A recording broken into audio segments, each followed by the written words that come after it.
오직 너희를 위하여 보물을 하늘에 쌓아두라. 거기는 좀이나 동록이 해하지 못하며 도적이 구멍을 뚫지도 못하고 도적질도 못하느니라. 내 보물이는 그곳에는 내 마음도 있느니라. 오늘 시대는 만몬의 시대라고 볼 수 있습니다. 돈을 숭배하는 시대입니다. 그래서 많은 사람들은 돈을 자기 집에다가 여러가지 모양으로 숨겨 놓습니다. 시중에 돌아야 할 돈이 이 창고 속에나 자기 어떤 그 집 속에 있다면은 그 돈의 그 흐름이 막힐 수도 있습니다. 그런데 이와 같은 돈은 언제든지 동록이 썰듯이 쓸 수가 있는 것입니다. 그래서 예수님은 그 당시에 경제 사회 속에 있어서 이 만몬보다는 보물을, 그와 같은 보물을 하늘에다 쌓아놓는 일에 대해서 경고를 해주신 줄 압니다. 오늘 저희가 가져야 할 돈에 대한 가치나 돈이 어떤 일을 하느냐 하는 것은 너무나도 잘 알지만은 이것을 통해서 장난질을 한다고 하는 것은 정치적으로 볼 때에 백성들을 잘못된 것으로 오도하기 쉬운 것을 경계해야 할 것입니다. 그래서 저는 첫째로 무엇을 얘기하고 싶으냐면은 20세기에 있어서 돈의 흐름에 대해서 잠깐 반성해 보고자 하는 것입니다. 돈의 흐름은 아마도 이 불란서에부터 시작됐다고 볼 수 있습니다. 그 불란서에서 영국에서 독일과 일본으로, 그리고 마침내는 미국으로 돈이 흘러갔습니다. 그러다가 21세기에 와서는 이 돈이 홍콩으로 몰려들기 시작하고 싱가포르로 몰려들기 시작하다가 근자에는 홍콩에 대한 반란이 1997년 이후에 있으면서 20년 동안에 거기에 대한 탄압이 중국 정부부터 오자 그 돈이 다시 어디로 갔겠습니까? 우리는 잘 모르지만 그 돈이 한국으로 왔다고 하는 가설을 생각해 볼 수가 있습니다.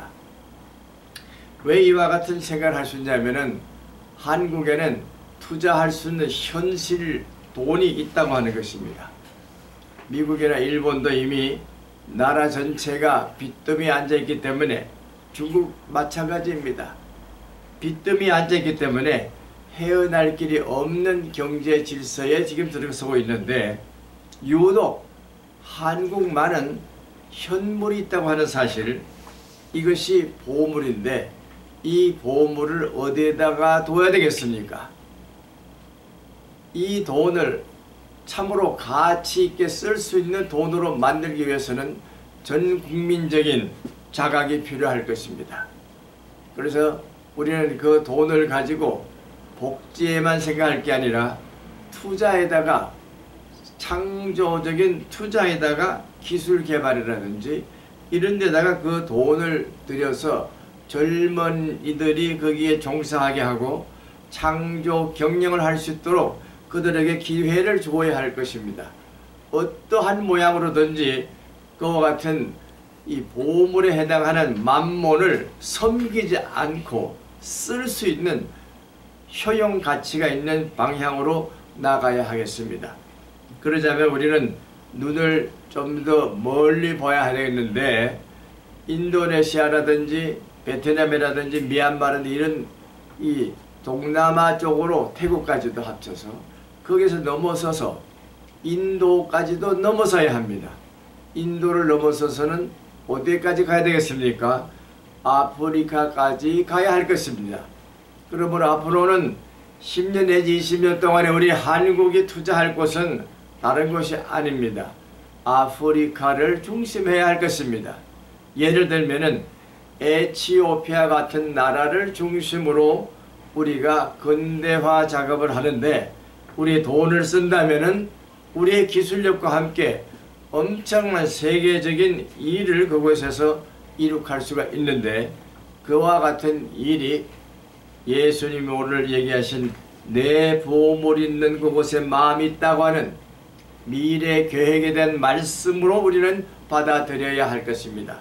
그래야만 젊은이들이 세계에 나가서 참으로 창조 경영을 그것에서 이룩할 수가 있고, 우리 한국이 지난 70년 동안 이룩한 경제 발전의 그 속도를 거기서 30년 이내에 이룩할 수가 있을 것입니다. 바라기는 3000년 동안 솔로몬의 지혜의 나라를 이끌고 왔던 그 나라의 종교 풍토 속에서 경제적인 부를 쌓는다면 우리 한국은 참으로 뛰어난 경제 내국의 그 의미를 그곳에서 보물로 찾을 수가 있을 것입니다.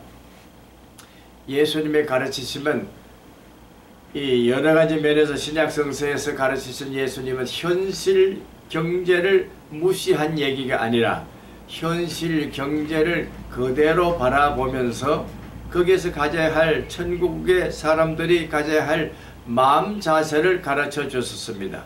그러므로 우리 한국 그리스도인들은 예수님이 보여주시는 그 초점이 어디 있는지를, 강조점이 어디 있는지를 바라보면서 우리 자신들이 교회를 중심한 교회 경제는 어떤 경제 공동체가 되느냐 하는 것을 알아야 할 것입니다.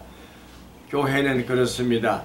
가장 중요한 예수님의 경제 사상을 가장 잘 가르칠 수 있고 효용적으로 쓸 수 있는 일이 무엇인지를 이해하고 교감할 수 있는 장소가 되어야 되겠습니다.